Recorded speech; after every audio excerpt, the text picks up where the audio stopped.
Hello students, this is Dr. Diaz and I'm here to short the class of today. Um, so uh, first, good morning, and I hope everyone is good and fine. In the first class I had so many students, almost 20 students. In the second class I understand that you are in movement, like trying to look like moving to a safer place, and I hope everybody get in safe place and be very good and safe. Okay, so that worst part is be far away from you today. I would love to see you every single day. You're great students. So today I talk a little bit about this week is like a carbo-cutting week because we have a rearrangement, right?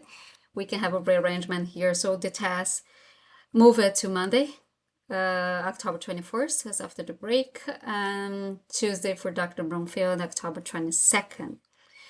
The only thing that moved it early was the video for Unit 3, that moved it for early, October 8th, in reading diagnostic. After the test, we return to our regular period. And since we will not have practice sections or office hours, I will make a short video with me solving problems for you. And I will make them as an extra credit at the end of my presentation. Probably I'm gonna give you the chance to get more extra credit. Please look at these short videos if you have questions. I follow and was because some students asked me for record some videos on my own. So all the questions that I received from students, most of the question was similar. So there's the answer for some questions. So the titles that you see over there, E and Z, what is this and how it works, it's the question of a student. So I record the answer. I made a video and it's there for you. So if you have a question, just look at there. Also, you're gonna find the last practice class. It's unsolved. In the last practice class, we work on the percentage of excess of enantiomers and other odd things. If you have a question, please let me know. You're gonna find there class work 14 extra credit opportunity.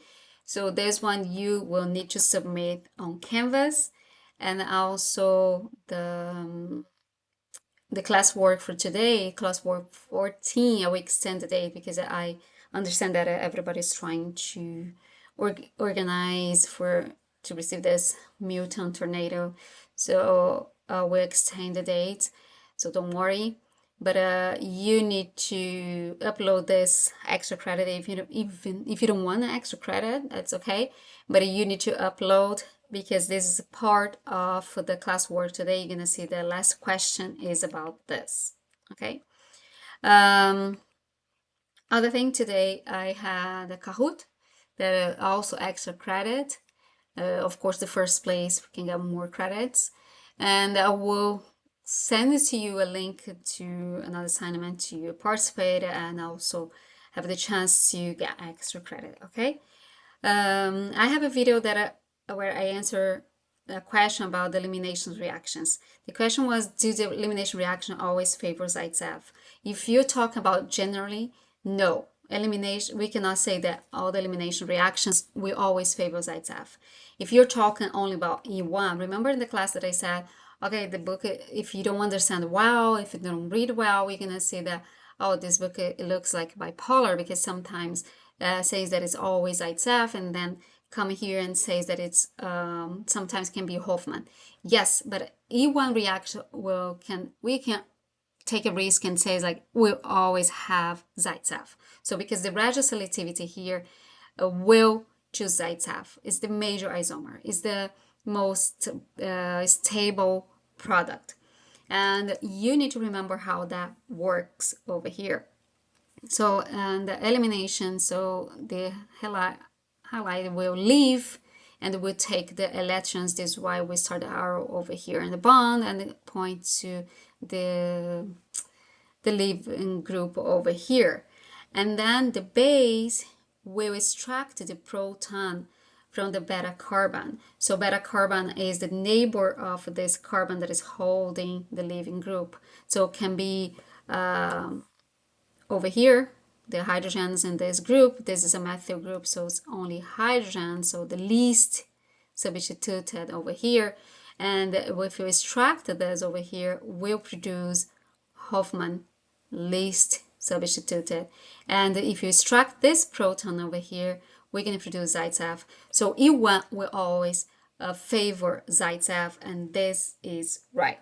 But E2 reactions, the radioselectivity will depend of the base, which means if you have a structurally unhindered base, we're going to produce more stable alkene, Zaitsev, right? So, and here we can see this is a small base, so we can attack this proton over here and leave over here. So we're gonna have the most substituted over here. But if you attack the least substituted proton over here, we're gonna have a Hofmann. But the major will be Zaitsev, right? Over here. However, if you have a sterically hindered base, it's like, remember that I always give you the example of the taric butoxide. It's a very good base, strong. We cannot use in substitution SN2, so we can use an elimination. And here we can see that it's hard to attack the hydrogen that has carbons around. So this carbon over here, we can enlarge over here. So this carbon over here is holding 3 hydrogens, so has more free space to get there. So we will extract this hydrogen. So this is why we have this as major product over here. And we can see that we only have one substitution over here. Okay, if you're still struggling to know what is substitutions, so we have a double bond carbons. We could have hydrogens over here, hydrogen, hydrogen, and hydrogen. But instead of hydrogen, we can have, for example, H3C over here, or you can have H35 over here. So we have other groups than not hydrogen, so that is substitution. So substitute hydrogen. So we have here, we can see that we have 1, 2 substitutes. Here we have only 1, because this will be hydrogens over here, and here we could have 1 and 2, but this is the major because we have a book base. Okay, another thing that I ask you please to remember is that U1 will favor product, and you cannot change this radioselectivity even if you have a hindered alcohol, for example, as a base, because you need to also to remember that E1 reaction can undergo a rearrangement.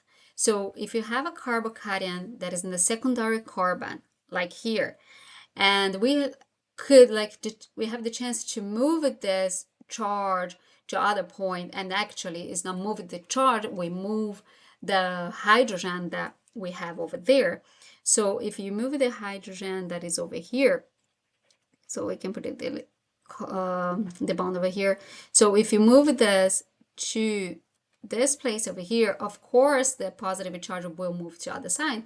Exactly the same thing that you did on resonance structures, remember? So this is we call the hydride shifting. So the movement of the hydrogen and the electrons actually is the movement of electrons and the hydrogen together. So we occupy this space. So that hydrogen now is over here, and the positive charge is over here, and the tertiary carbon. So tertiary carbon is always more stable. And remember that it's more stable because we have more around that. So we have here carbon, carbon, carbon, carbon, carbon, and the hydrogens, and here the plus charge. So we have more neighbors that will help to stabilize the lack of charge. So then we're going to produce this final product that has a tetra substitutes, have 1, 2, 3. So that is tetra substituted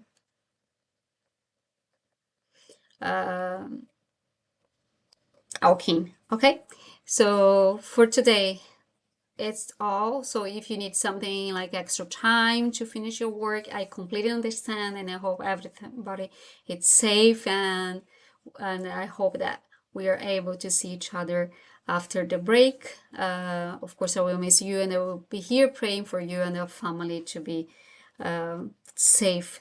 Okay, be safe. Have a great day. That's it. That's all.